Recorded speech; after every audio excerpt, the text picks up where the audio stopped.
Thank you. My first question is, can you explain what you exactly do as the Director of the Division of Family Development? Sure. So I'm responsible for the fiscal and administrative oversight of the Division of Family Development. So in this division, we are one of 8 divisions within the Department of Human Services, and it's the largest department in the state.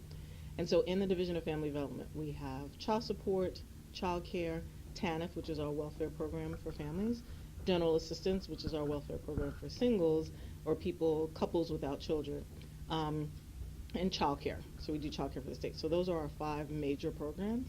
And so I'm responsible for the overall fiscal and administrative oversight of those programs here. Can you describe what a typical day is like at your job? There is no typical day. I can't even begin to describe that to you.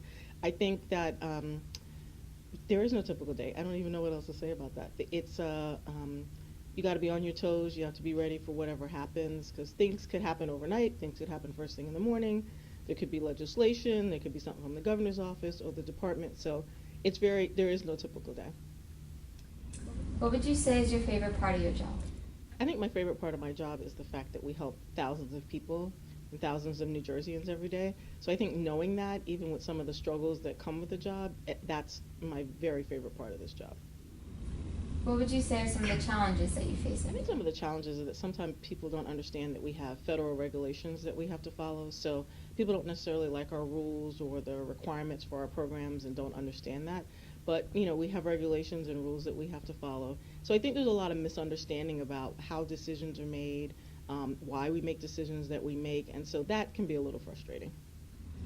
What are the other types of jobs in the Division of Family Development? There's a lot. So, it runs the gamut from communications specialists to lawyers to accountants and fiscal staff, our support staff, our line staff who are social workers or psychology majors or sociology majors, criminal justice majors. So I think as a division, we have about 400 employees, and it sort of runs the gamut of professions that you can have. I don't think people sometimes think that lawyers, for example, or accountants work in state government, but they do, and we have quite a number working here in our division. Would you say that there are a lot of women in your field? Yes, I would. I think there's a lot of women. I think here at the Division of Family Development and our senior management staff, we have a good mix of men and women, but there are a lot of women working in our field, yeah. What are the skills that are required in your position? I think you have to have leadership skills. You have to be able to make a decision. You have to be comfortable with that decision, whether other people like it or not. So you just really have to be strong and comfortable with who you are, because people are going to sort of hit you from all directions, and you got to be okay with that. What type of education did you need to get this job? Well, I have a master's degree in social work, and I think the position requires a master's degree in a social service field. So it's master's level. Did you always want to go into social work? No. I originally, when I went to college, wanted to be an accountant. And I took my first accounting class and thought, this is really not for me. And then I did some exploring. I went to Florida State University, kind of came across the School of Social Work. It sounded interesting, and kind of went from there. How did you find out about social work? Just that. I think doing some work at Florida State and then participating in some volunteer experience with some of the agencies locally in Tallahassee, which is where Florida State is, and then just got involved from there. Who inspired you to go into this field? That's a good question. I don't know that anybody really inspired me. I think it was just sort of hearing what social workers did and how important this field is, and the fact that you could help so many people. So I think that was my inspiration of, who could you help and what could you do?